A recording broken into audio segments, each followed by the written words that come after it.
Salam sejahtera Malaysia, selamat pagi. Terima kasih kerana anda dapat bersama-sama dalam channel ini. Sebelum kita mulakan berita terkini pada hari ini, jangan lupa tekan butang subscribe, like dan share. Tekan juga butang notifikasi untuk mendapatkan berita terkini setiap hari. Denyut nadi suara rakyat bergema di channel ini. Komen anda amat dihargai. Jangan lupa untuk tinggalkan komen anda supaya kita dapat menambah baik channel ini pada masa yang akan datang. Berita terkini bermula dalam kiraan 1, 2, 3. Selamat pagi Malaysia, selamat pagi.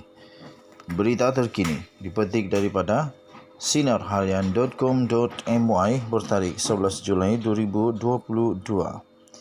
Bertajuk ROS tolak pindaan, UMNO mungkin adakan pemilihan tahun ini. 11 Julai 2022. Berita penuh. Pontian. UMNO berkemungkinan besar akan mengadakan pemilihan parti pada tahun ini sekiranya Jabatan Pendaftar Pertubuhan ROS menolak permohonan pindaan perlembagaan parti itu. Setiausaha Agungnya, Datuk Muhammad Seri Ahmad Maslan berkata, UMNO juga mempunyai perancangan lain jika pemilihan tidak dibuat pada 29 Disember ini. Bagaimanapun, Ahmad yang juga ahli Parlimen Pontian enggan mendedahkan butiran Plan B yang dirancang UMNO itu. UMNO ada Plan B. Namun jika tak mahu Plan B, maka kita akan buat pemilihan parti sebelum 29 Disember ini. Bagaimanapun, kita laksanakan Plan B jika ROS tak lulus permohonan pindaan perlembagaan berbanding membuat pemilihan. UMNO sebenarnya tak mahu buat Plan B itu. Kita harap ROS luluskan permohonan kerana tak ada sebab ia tidak dilulus, kerana ia sama dengan apa yang dilakukan oleh MCA sebelum ini, katanya. Ahli Parlimen Pontian itu turut yakin permohonan pada ROS akan diluluskan kerana UMNO melaksanakan pindaan perlembagaan mengikut prosedur dan proses yang ditetapkan. Selain itu, pihaknya tidak menjangkakan masalah untuk mendapatkan kelulusan ROS, memandangkan agensi itu pernah meluluskan permohonan yang sama oleh MCA. UMNO sebelum ini menangguhkan pemilihan parti di semua peringkat cawangan, bahagian dan majlis tertinggi selama 18 bulan selepas penggal 2018-2021 berakhir pada 30 Jun tahun lepas. Jika dihitung, tempoh 18 bulan itu akan tamat hujung tahun ini dan pemilihan UMNO perlu diadakan sebelum 30 Disember 2022. Berdasarkan dokumen pindaan yang dibentang, ia memperuntukkan dua cadangan pasal baharu iaitu pasal 10.16.1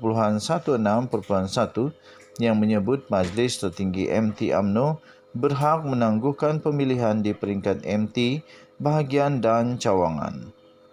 Sekian berita, salam sejahtera Malaysia. Malaysia kita punya, cintai Malaysiaku, kita jaga kita. Denyut nadi suara rakyat bergema di channel ini. Jangan lupa tekan butang subscribe, like dan share. Kita jumpa lagi. Selamat pagi Malaysia. Bye-bye. Salam sejahtera Malaysia. Denyut nadi suara rakyat bergema di channel ini. Tuan-tuan dan puan yang dihormati sekalian, satu keputusan yang dinantikan oleh seluruh rakyat Malaysia tidak lain dan tidak bukan adalah kes SRC Najib Razak yang sudah dipenjara selama 12 tahun, 210 juta denda kerana didapati bersalah pecah amanah, pengubahan wang haram dan juga rasuah 42 juta ringgit SRC International, anak syarikat 1MDB. Dan tuan-tuan dan puan, Najib Razak telah bersama dengan pasukan peguamnya telah membuat satu semakan kehakiman.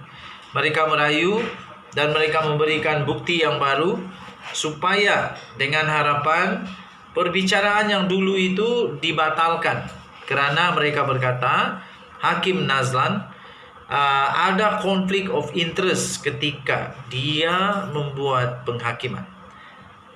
Kalaupun Hakim Nazlan salah di dalam penghakiman, kenapa 3 hakim di Mahkamah Rayuan setuju, malah lebih menekankan bahwa Najib Razak bersalah, mencuri duit, memalukan negara, mementingkan diri sendiri, dan semua uang itu, kata hakim tersebut, tidak ada satupun untuk rakyat, untuk kepentingan negara Malaysia, tetapi hanya ada memalukan negara. Aduh. Okey tuan-tuan dan puan-puan, dan tiba-tiba baru juga tular satu mesej, kononnya Jabatan Peguam Negara telah membatalkan semua proses anak buah saya bagi saya kopi lah. Dangam kalau nak ucap terima kasih kepada anak buah saya. Dia pun YouTuber juga, YouTuber berjaya lagi. Okey. Apa sudah tadi ya?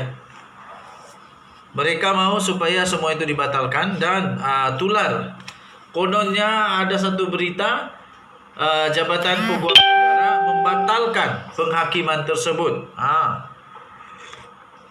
Dan perlu ada untuk perbicaraan semula. Woi, saya baca jauh ni terus terbangun. Bukan apa, saya gembira. Gembira kalau betul Najib Razak tak bersalah. Saya bergembira kalau dia tidak bersalah. Malangnya tuan-tuan dan puan-puan, rupanya itu mimpi, segala mimpi saja. Baru sebentar tadi Jabatan Peguam Negara mengeluarkan satu kenyataan bahawa semua itu buyuk, tipu. Tidak betul. Tidak betul. Malah Jabatan Peguam Negara mengeluarkan kenyataan rasmi bahawa Jabatan Peguam Negara tidak pernah mengeluarkan apa-apa kenyataan atau ketetapan berhubung kes perbicaraan SRC International Sdn Bhd atau dikenali sebagai SRC yang membabitkan bekas Perdana Menteri Datuk Seri Najib Razak sebagai tidak sah. Masih sah ya? Masih sah. Kecewa lagi. Wah, kecewa. Kesian Najib bakal masuk penjara.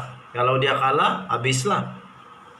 Dalam satu kenyataan pada hari, Jabatan Peguam Negara telah menafikan berita yang tular di media sosial itu dengan menegaskan ia adalah palsu. Katanya, kata kenyataan daripada pejabat Peguam Negara itu merujuk kepada kenyataan yang disebarkan yang bertajuk Pejabat Peguam Negara telah menetapkan yang perbicaraan SRC tidak sah kerana kesilapan prosiding. Jabatan ini menafikan ada membuat ketetapan seperti yang dikatakan dalam kenyataan yang tersebar itu, katanya. Pada awal Jun yang lalu, Najib memohon untuk Mahkamah Persekutuan mengisytiharkan keseluruhan perbicaraan penyelewengan dana sebanyak 42 juta ringgit.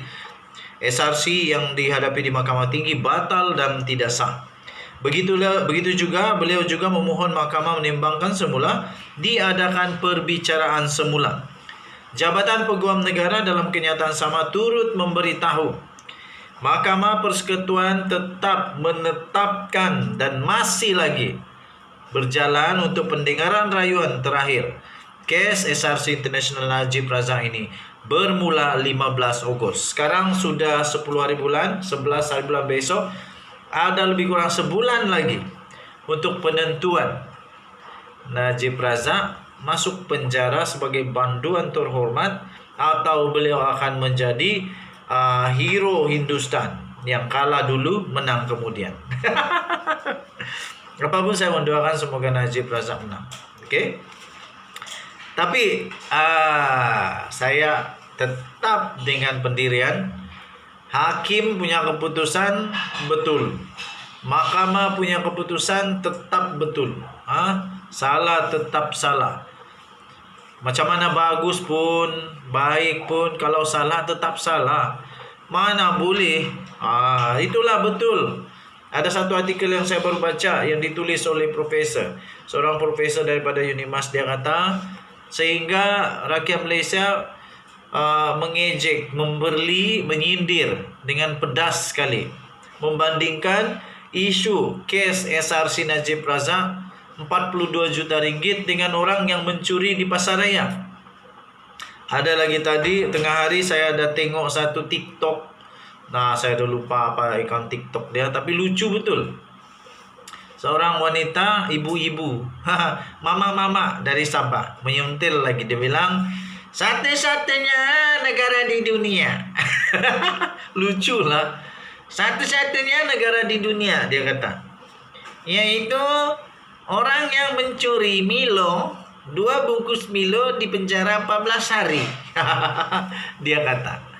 Tetapi orang yang sudah dijatuhkan hukuman kerana mencuri 42 juta ringgit masih bebas untuk apa dia bilang tak? Untuk berpolitik. Lepas itu masih bebas untuk mencalonkan diri itu dan ini. Dia kata begitu. Lucu juga, tapi ada kebenarannya juga. Ya. Okey, salah tetap salah. Jangan sampai negara Malaysia nanti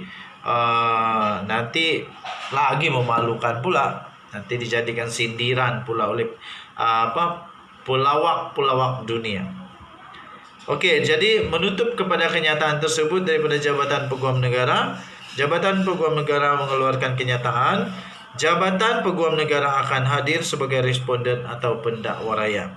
Jabatan ini juga akan meneruskan dengan rayuan kes berkenaan dan akan menunggu keputusan. Katanya, berkenaan dengan kes Datuk Seri Najib Tun Razak yang sudah dijatuhkan hukuman 12 tahun penjara, 210 juta denda.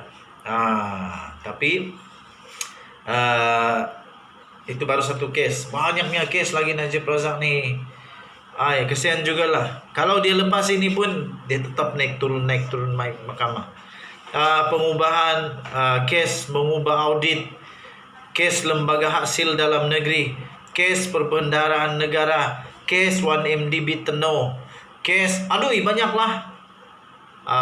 Lepas tu anak-anak Najib pun semua ada kes juga dengan lembaga hasil dalam negeri. Banyak pula tu, berjuta-juta. Dan itu tadi Suara Rakyat bergema di channel ini. Kita jumpa lagi. Jangan lupa tekan butang subscribe, like dan share. Bye-bye.